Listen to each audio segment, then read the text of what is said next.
Je disais tantôt qu'on allait recevoir le comité d'organisation du festival Moussina.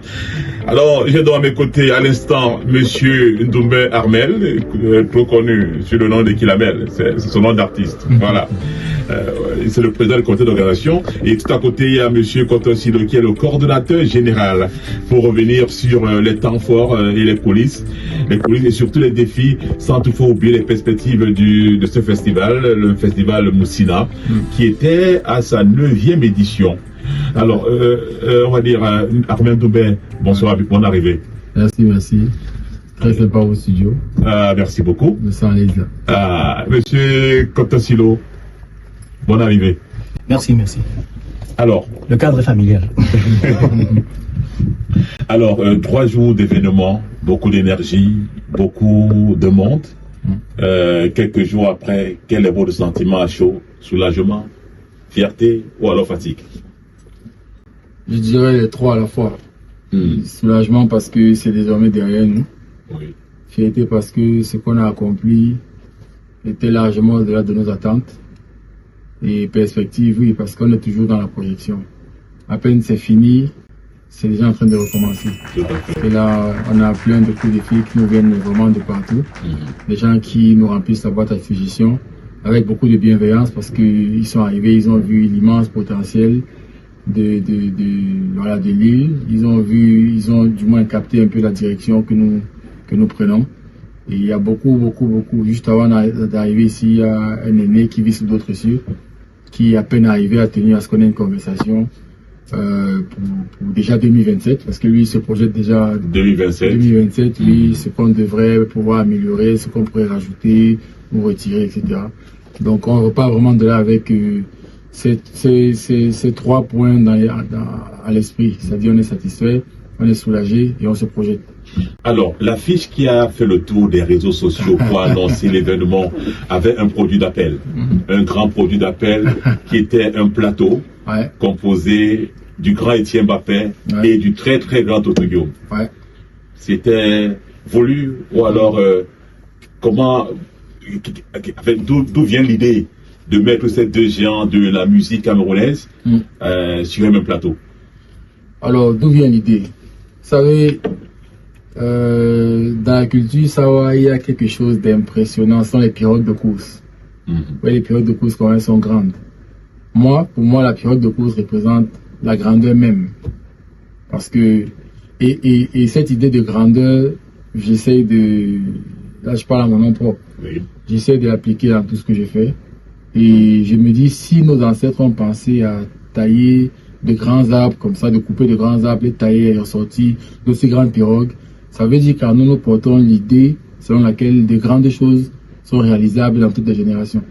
Donc nous, avec le festival Moussina, on s'est simplement dit, on va aller vers tout ce que les autres croient impossible.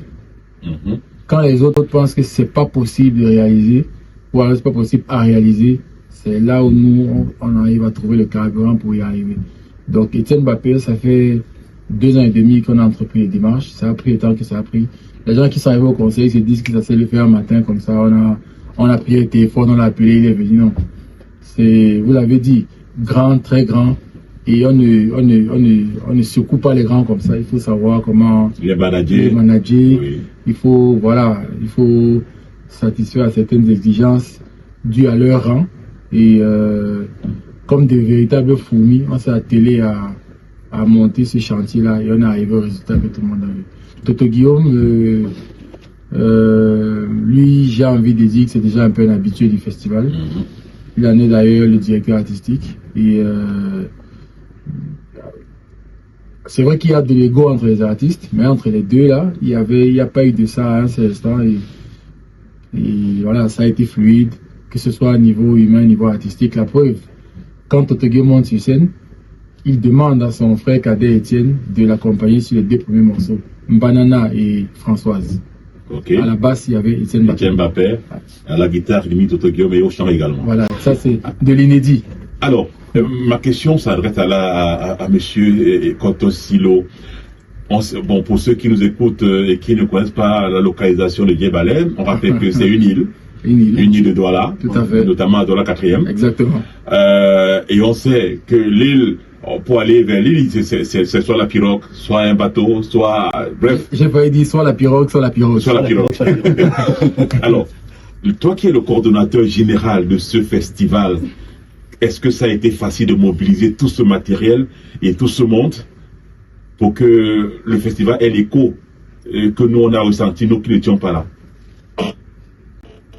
Bonne question. Avant de prendre la parole ici, je vais faire quelque chose qui va un peu vous surprendre.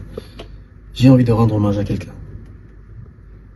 Quelqu'un qui nous est cher et qui est la personne même qui a donné un visage médiatique au festival que vous avez connu, que vous connaissez très bien. J'ai une pensée profonde pour Christy Balema, qui, je le sais, a été chef de chaîne de DFM Radio, la première chef de chaîne de radio depuis la relance. Donc, beaucoup de pensées pour elle. Je tenais déjà à lui rendre cet hommage-là, parce que c'est elle qui a donné le visage médiatique au festival.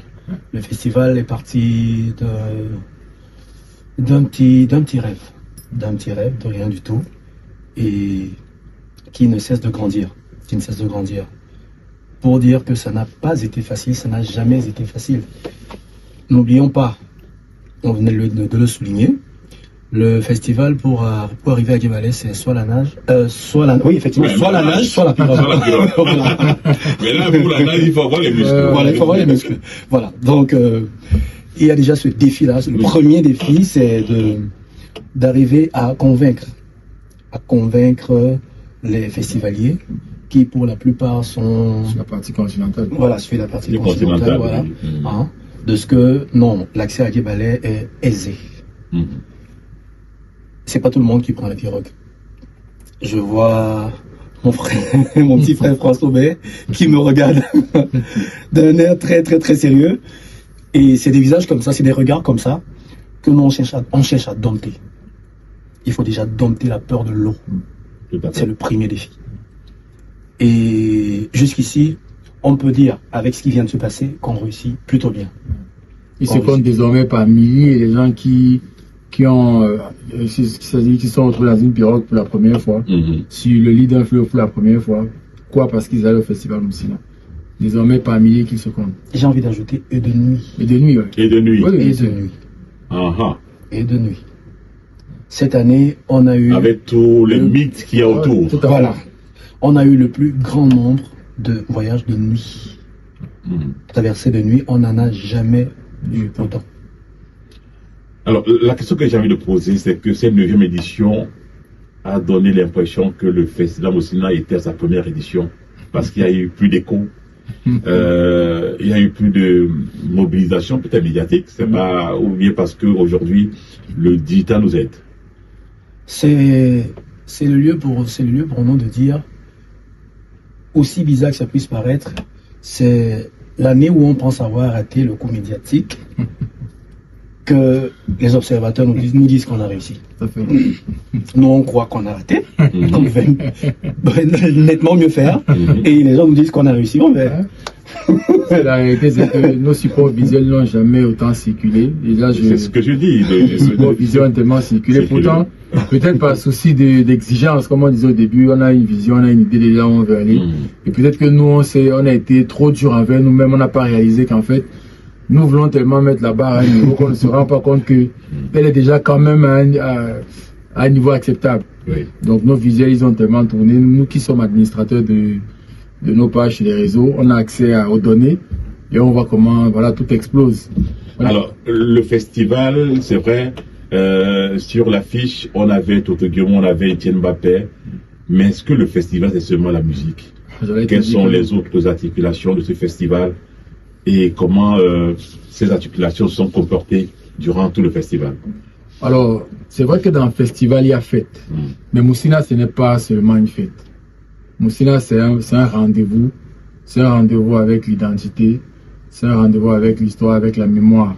Mais aussi avec la projection, avec le futur. Moussina s'ouvre toujours par une conférence débat. ce que nous aimons bien entre nous appeler festin intellectuel. Parce que nous voulons, si nous disons rompre avec l'idée d'identité, ça pourrait paraître un peu prétentieux, mais nous voulions d'un festival qui ne soit pas seulement ludique, festif, mais qui soit aussi didactique, qui soit aussi où on retrouve de la pédagogie, de l'enseignement, de la connaissance. Donc, le vendredi, jour d'ouverture du festival, on a toujours fait appel à des éminences grises qui viennent édifier le public sur une thématique bien choisie. Et cette année, le thème de la conférence était les Madesan. Madesan qu'on a tous fait. Ça signifie quoi à la français? Madesan, c'est simplement le fait de manger ensemble. Manger ensemble. Moi, j'apporte le ndolé de chez moi. Exactement. Toi, tu apportes le poisson braisé. Voilà. On s'associe et on mange ensemble. Voilà. Et vous voyez, ça c'est dit comme ça de manière triviale. Mais lorsqu'on veut rentrer dans la philosophie même de Madesan, on va se rendre compte qu'il y a tout un lot d'enseignements derrière. Parce qu'aujourd'hui, la classe politique nous a mis un vocable, un nom composé à l'esprit, le vivre ensemble. Le vivre ensemble. Et entre eux, encore, ils disent que non, en fait, le problème, c'est pas le vivre ensemble, mais c'est le manger ensemble. On revient donc au Madesan. Voilà. Ça veut dire que les Madesan ne sont pas bien organisés au niveau national. C'est-à-dire qu'il y en a qui mangent dans les plats des autres. Et au moment où il faut la réciproque, il n'y a plus la réciproque. Voilà. Et là, ça cause beaucoup de déséquilibre. Voilà pourquoi on a voulu partir de cette idée, on peut dire non, les Madesan étaient enfants, mais non. Au-delà du côté enfant, il y a toute la philosophie qu'il y a et qui peut même aider jusqu'au plus haut sommet de l'État à réparer des problèmes. Tout ce qu'on observe aujourd'hui, exactement. Parce que je pense que des gens qui, en toute fraternité, en toute amitié, mangent ensemble, il est impossible à ces gens-là de projeter des dessins funestes sur le pays.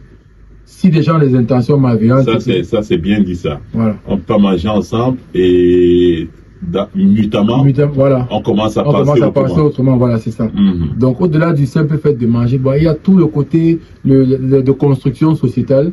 Et cette année, on a eu le privilège de recevoir à notre table professeur Dolissane Bossé, qui est chef du département littérature et civilisation africaine à l'université de Yaoundé.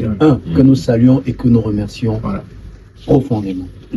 Alors, on va marquer juste une petite pause, une pause musicale, le temps pour vous de respirer, parce que juste après, on va évoquer ce que le festival apporte à l'île Djébalé, en tant que, parce que Djébalé, c'est d'abord une grande destination touristique au Cameroun.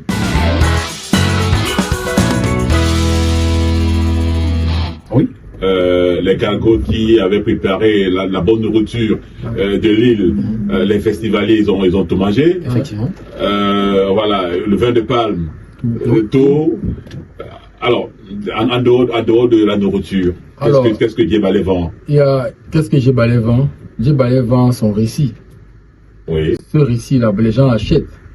Les gens achètent beaucoup ce récit parce que la chance, j'ai envie de dire, j'appelle ça le capital initial qu'on a eu, c'est la réputation de l'île en elle-même.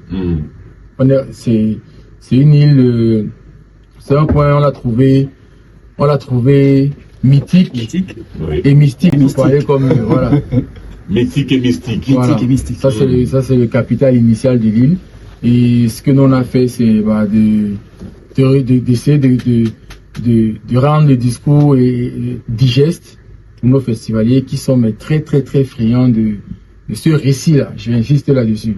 Et là, on est dans l'immatériel parce que vous avez demandé en dehors de manger, boire, qu'est-ce qu'on fait? J'ai envie de dire que manger, boire, c'est très périphérique. L'essentiel même de ce que les gens viennent rechercher quand ils désirent se rendre sur l'île, c'est ce récit-là que nous avons. C'est de savoir que l'île a été visitée par les Allemands. Non, mais ça, que l'île était, on va dire quoi. Les Allemands arrivent en 1884 et l'île est déjà occupée. Donc, ils peuvent avoir découvert une île. Non, pas découvert, visité. Visité, oui. Voilà, par les Allemands et que il y a encore les canons de la Première Guerre mondiale là-bas. Exactement. Et il y a encore, je sais pas, il y a encore la prison. La bâtisse de 1898 qui est encore debout. L'église qui est là. Oui.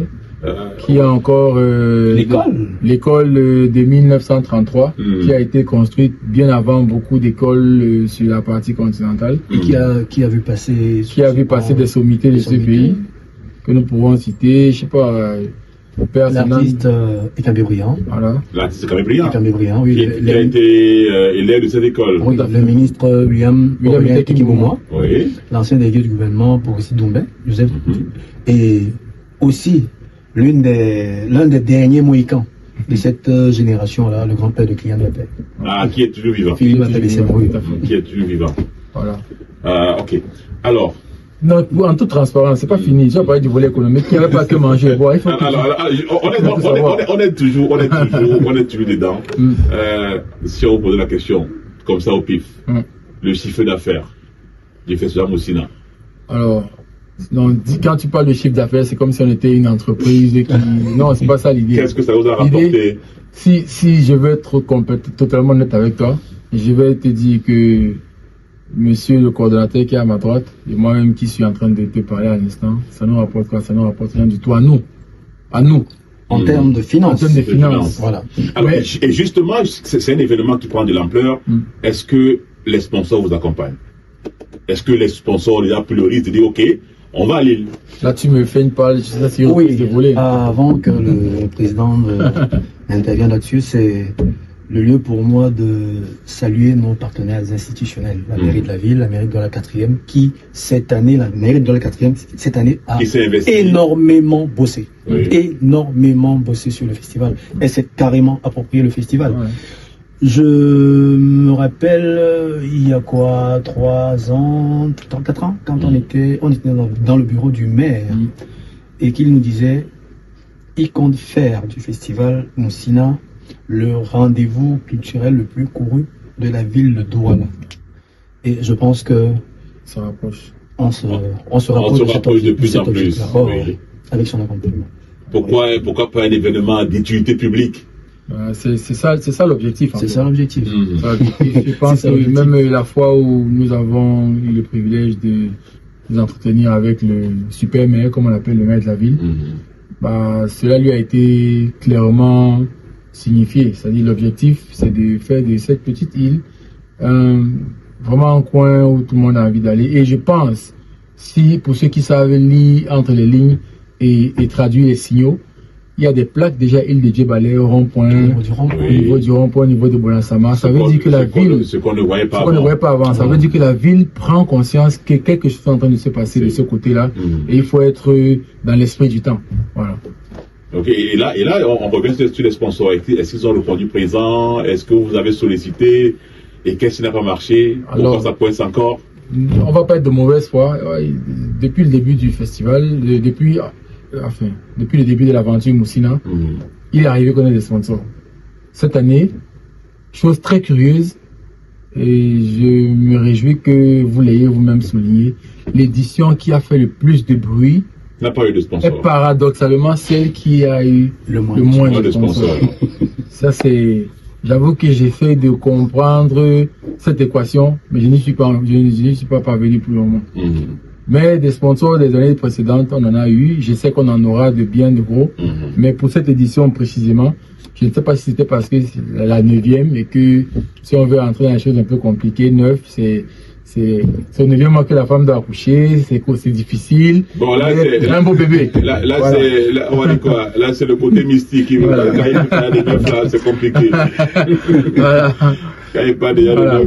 Donc, mais cette année, c'était compliqué niveau sponsoring. Heureusement, on a eu l'appui institutionnel de nos mairies. Bon, il faut aussi avouer que l'année n'a pas été facile pour les entreprises. Tout à fait. Donc, on prend ça dans ce sens-là et qu'on imagine que on va dire l'année prochaine, oui. Ça sera l'idéal, ça sera ce que vous souhaitez. Tout à fait. Vu surtout avec l'écho que l'édition a eu, on ne peut que s'attendre à ce que l'avenir soit radieux. Alors, je voudrais oui. avant qu'on passe à autre chose, je voudrais saluer un partenaire, un sponsor qui pourrait en surprendre plusieurs. Le Ngondo. Ah oui. Le Ngondo, le Gonda Sawa, qui pour beaucoup a ce côté demandeur, c'est aussi donné. Il a aussi le côté pourvoyeur. Voilà, il a aussi ce côté pourvoyeur. Le Gonda Sawa accompagne le festival. Tout à fait. Alors, nous saluons les présidents qui se sont succédés, le chef supérieur Belébélé, le chef supérieur cantonais, le Rebelle, Les deux Bakoko. Oui, les deux Bakoko. Parce que le roi Bakoko, il était au concert. Il est arrivé au concert samedi dans la nuit. Dans la nuit? Oui. Avec son embarcation. Il a du mal à s'imaginer à traverser la nuit. On a du mal. D'autant plus qu'on nous raconte il a drainé du monde. Voilà, d'autant plus qu'on nous raconte qu'à un moment, pendant le voyage, il y a un endroit où on doit s'arrêter. Et on ne doit pas faire de bruit. Il y a silence solennel. Il y a un proverbe de chez nous que j'adore qui dit au malade par angolais, c'est comme un moussangoulakema. C'est-à-dire quand tu t'en vas défricher la brousse, fais d'abord la paix avec les singes. Je dis ça, je dis rien. Ah ok. C'est pour cela qu'il y a un moment, pendant le trajet, on est tranquille, on ne parle pas. Voilà. Oui. Parce qu'on doit parler aux ancêtres et il a dit qu'on est déjà là. On doit faire corps avec lui. On doit faire corps avec lui. Et voilà, et les esprits de l'île. Voilà. Et c'est peut-être pour ça que jusqu'ici, tout s'est toujours déroulé sans accident, sans incident. Et justement, parlant de logistique, lorsqu'il y a ce festival, est-ce que c'est vous qui mobilisez les pirogues pour que les gens y vont? Est-ce que c'est chacun qui prend sa pirogue de fortune pour y arriver? Et comment ça se passe? Est-ce que vous avez des gens qui ont ces pirogues-là et qui sont volontaires pour porter les festivaliers, ou alors les gens qui veulent visiter le festival? Oui, c'est une bonne question. C'est une bonne question parce que ça me donne l'occasion de rappeler aux uns et aux autres que l'île de Djebel est fréquentée quotidiennement. Sur l'île de Djebel, nous avons des enfants qui fréquentent sur le continent. Nous avons des habitants du continent qui travaillent sur l'île de Djebel, parce que l'île de Djebel a une école qui fonctionne. Donc les enseignants partent d'ici, ceux qui ne vivent pas sur l'île partent d'ici, mais alors chaque matin. Donc il y a déjà des embarcations dédiées à ce transport-là. Ajouté à ça, il y en a qui se proposent au festival, qui proposent d'accompagner le festival. Et il y a justement ce partenariat-là, gagnant-gagnant, qui fait en sorte que plus les années passent, plus on a de pirogues, des pirogues à moteur. Des pirogues à moteur. Et je dois avouer que nous sommes également plus exigeants, de plus en plus exigeants, parce que plus on a de monde, on a surtout des personnes qui ne sont pas habituées à ces voyages-là, et on ne tisse des partenariats qu'avec des pirogues qui offrent un certain confort. Un certain confort et un garde de sécurité. Oui. Voilà. Donc voilà, c'est un peu comme ça que ça s'organise. Il y a toute une commission qui est dédiée à ce volet-là. Cette année, on était autour de combien d'embarcations? On en avait 8. Oui. Qui font des va-et-vient pour porter les visiteurs et tous les festivaliers pour que chacun soit à l'aise. Pour cette seule année, si tu es le nombre de festivals autour de festivaliers, autour de 3000, parce que seulement la nuit là, le nouveau site du festival. Le nouveau site du festival. Nous saluons le papa. On l'appelle le papa, Monsieur Bépanfil, qui il a la notabilité de Djebel 2, qui ont gratifié le festival d'un site digne de ce nom. Digne de ce nom. Il était noir de monde. Wow. Noir de monde. Un concert au festival Moussina n'a jamais drainé autant de monde. C'est pas que les affiches étaient moins alléchantes. La première affiche du festival Moussina en termes de spectacle, c'est quand même, Éclambé Brillant Toto Guillaume. Éclambé Brillant Toto Guillaume.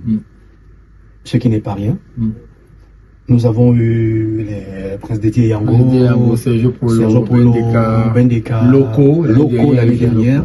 Cette année, Étienne Mbappé, Toto Guillaume, c'est mon papa, le directeur artistique. Petit pays qui n'eût été un petit contretemps de dernière minute, était au rendez-vous. Il a d'ailleurs confirmé sa présence et sans visa était de la partie. Et l'année prochaine, nous vous garantissons que nous allons aller pêcher notre gros poisson, d'autres gros poissons. On dit déjà merci à Étienne pour la confiance et merci pour le tremplin. Parce que grâce à lui, on peut viser encore plus loin.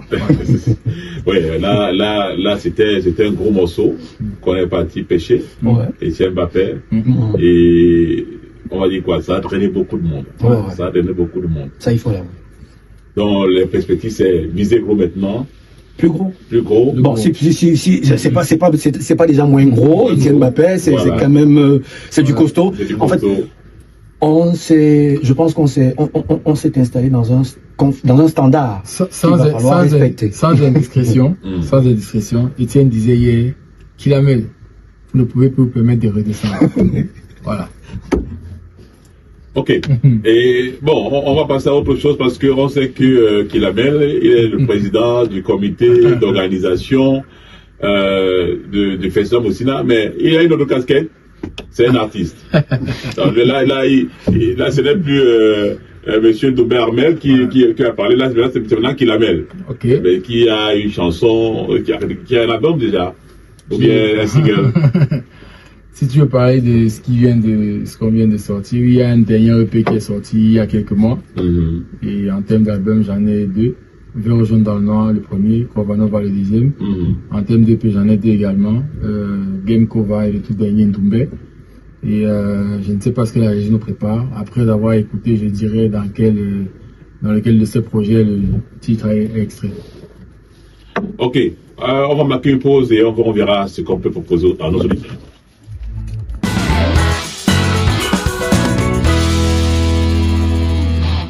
Djembala, c'est d'abord une île. Et qui dit île dit destination touristique, que ce soit n'importe quelle île, mais qui dit île dit d'abord destination touristique. Tout le monde a toujours envie d'aller vers une île, découvrir ce qu'il y a dedans. Alors, on imagine que avec ce festival, Djembala a pris une autre côte. Alors, l'idée de jumeler justement tourisme et festival Moussina, cette idée a germé depuis le tout début. Parce que parmi les activités connexes du festival Moussina, il y a justement l'organisation d'excursions. Voilà.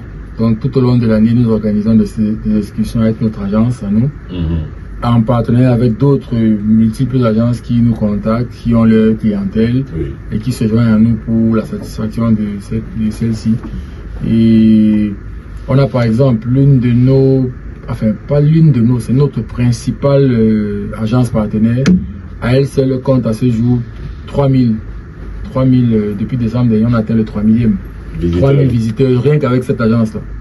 Je sais pas si c'est Camertour. Camertour, exactement. Avec notre ami, comment t'appelles encore là le petit copain là. Jean-Louis. Voilà. Ouais, qui est passé par ici déjà. Voilà. Rien qu'avec Camertour, on a fait déjà 3000 touristes. Et il y a plein d'agences comme ça. C'est pour vous dire qu'à travers le festival, c'est nous qui avons créé le circuit touristique, tout le verbatim qu'il y a autour, tout le narratif, tout ça c'est le travail du festival. Et vu que dans notre équipe, il y en a 4 ou 5 qui ont été formés à faire les guides. Le discours est plutôt, on ne va pas de gauche à droite, il y a un discours qui est bien taillé pour... Il y a tous les éléments de langage. Tous les éléments de langage. Voilà. Tous les éléments de langage pour mieux vendre. Pour mieux vendre, tout à fait. Voilà. Et là, nous travaillons à créer davantage d'espace dédiés justement à ceux qui aiment bien contempler, qui aiment bien se faire raconter l'histoire de tel ou de tel. Donc aujourd'hui, avec la notoriété de l'île et du festival, nous sentons un peu obligés de, à chaque fois, être dans la prospective et analyser, essayer de comprendre essayer de nous demander ce qu'on pourrait proposer dans les années à venir. Pourquoi pas nous ramener encore Kylian Mbappé? Là, pour le festival. Hein. Non, Kylian Mbappé, il est chez lui. S'il vient au festival. On sait qu'il est chez lui, mais il n'est pas chez lui pour le moment. Il est chez lui. Il travaille sur d'autres sujets. On sait qu'il travaille sur d'autres sujets, mais pour l'occasion, on peut dire voilà, cette année, qu'il arrive encore pour le festival. Il faut reconnaître que au moment où il arrive, au niveau du festival, il y a déjà eu un gros travail de communication sur l'île. Tout à l'heure, vous avez parlé des mythes et légendes autour de cette île-là. Il fallait arriver à à tasser la peur chez les milliers de Djebale, tu sais, là-bas, on dit que. Mais aujourd'hui, les gens s'y rendent comme on prend un taxi pour aller à Bonham, ça dit. Je rappelle qu'à partir de Bonastama, c'est 15 minutes. Ouais, 15 minutes, ça dépend même du moteur. Quand tu as des moteurs et des pilotes un peu fous, c'est 10 minutes. C'est 10 minutes. Voilà. Donc, c'est vraiment une traversée. Et il faut reconnaître que l'arrivée des clients a donné un coup de boost aux activités. Et c'est des centaines de visiteurs qui, les semaines d'après, voulaient s'enregistrer pour visiter. Et c'est tant mieux. Je pense que jusqu'ici, on capitalise plutôt bien sur son arrivée qui a fait du bruit à la surface de la Terre, quoi. Alors, on va parler des perspectives. Non, mais il y a un point qu'on n'a pas évoqué, le volet économique. Le volet économique, voilà, le volet économique. Qu'est-ce que le festival a apporté à Djebale? Là, je pose la question au coordonnateur. On va dire, Djebale, c'est déjà une petite île. Une petite île qui ne cesse de grandir au fil des années, justement avec l'apport des événements comme l'arrivée de Kylian, mais aussi du festival. Le festival qui, lui, est exigeant surtout en termes d'organisation. De logement, de logement, par exemple. De logement, parce que il y a pas mal de personnes qui arrivent sur l'île, veulent y passer la nuit et il y a quelques années encore, on ne trouvait aucun logement. Aujourd'hui, il y a des logements. On peut trouver un motel, ou alors des maisons d'hôtes. Oui, des maisons d'hôtes, surtout des chambres d'hôtes. Il y en a et qui se discutent, c'est-à-dire qui s'arrachent comme des petits pains. À peine 30 minutes. 30 minutes après l'annonce. 30 minutes après l'annonce. Tout est bouqué. Est-ce que vous ne donnez pas alors là une occasion aux investisseurs?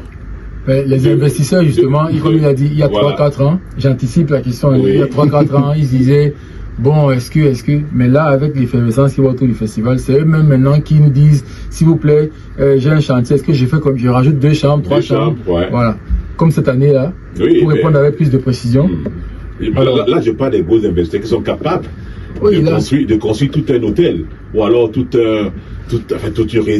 résidences pour permettre aux gens de visiter l'île de plus en plus. Ce sont des réflexions. Je pense pas. Moi, je suis de ceux qui pensent qu'un hôtel avec la gueule des hôtels qu'il y a par exemple sur la partie continentale, je ne pense pas que ce soit l'idéal pour l'île.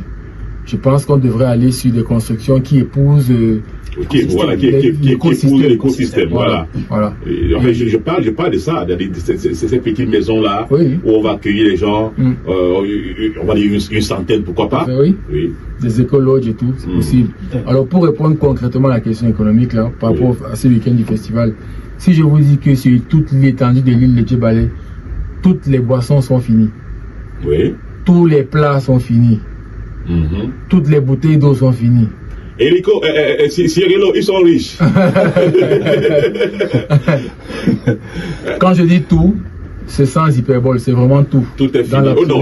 Notre reporter qui était là-bas nous a dit, il a dit que quand il est arrivé, il n'y avait plus rien. Tout est fini. Tout est fini. J'ai envie de vous dire, pour ajouter de l'eau à son moulin, quand on commence l'aventure, Moussina, avec sa nouvelle vision, on a dans le village juste quelques gargotes. C'est-à-dire que circonstanciel même, circonstanciel.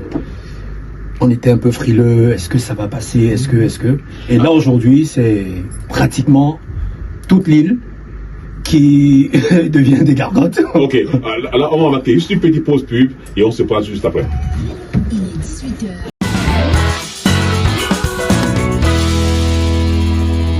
On va donc dire que le rendez-vous est pris pour l'année prochaine. On devrait être prêt pour l'année prochaine. Ça se passe sur la même période. Toujours la même période, il y a les dates. Le festival Moussina, c'est soit le dernier week-end de février, soit le premier week-end de mars. Voilà, c'est ça la périodicité du festival Moussina.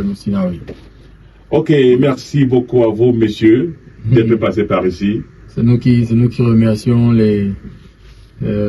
la maison DFM Radio. Franchement, c'est très agréable ici. Merci. Et l'émission est plutôt sympa. Ça fait plaisir de parler ça nous permet d'avoir nous-mêmes aussi un regard extérieur, parce que nous on est dans le feu de l'action.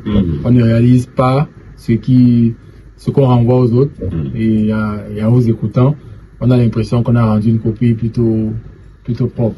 Une copie propre du Festival Moussina. Alors, un dernier mot, monsieur le coordonnateur. Oui, simplement les remerciements du comité d'organisation à l'équipe de DFM Radio, plus particulièrement à son promoteur, je pense. Je pense ne pas m'abuser, M. Ndoumbe Mkoko, qui a approché le comité et qui a accompagné l'événement, mais alors de manière bénévole. De manière bénévole, c'est à saluer. Quand on sait que beaucoup de médias aujourd'hui, lorsqu'ils vous approchent, ils vous demandent quelque chose en contrepartie. Vraiment, merci à l'équipe de DFM Radio. On a parlé du festival, on a parlé des éditions, on n'a pas parlé du thème de ces éditions. Là, son nom, d'ici à Sorbet. Ce qui est à la fourmi, le restera. Voilà, il était important. C'était le thème de cette édition, de cette édition. Ok. Voilà, merci à vos milieux téléspectateurs. De toutes les façons, l'année prochaine, il y aura un partenariat entre le Festival Moussina et DFM Radio. On accompagne encore mieux l'événement pour la visibilité on va dire quoi, des deux institutions. Ok. Merci beaucoup. C'est le Madi Sansa. C'est le Madi Sansa. L'initiation au principe de réciprocité, de vivre ensemble. Tout à fait. Là, on va essayer de voir l'organisation avant, pendant, après, pour que cette édition ait une visibilité et DFM également. Merci beaucoup. Merci. Longue vie à la radio.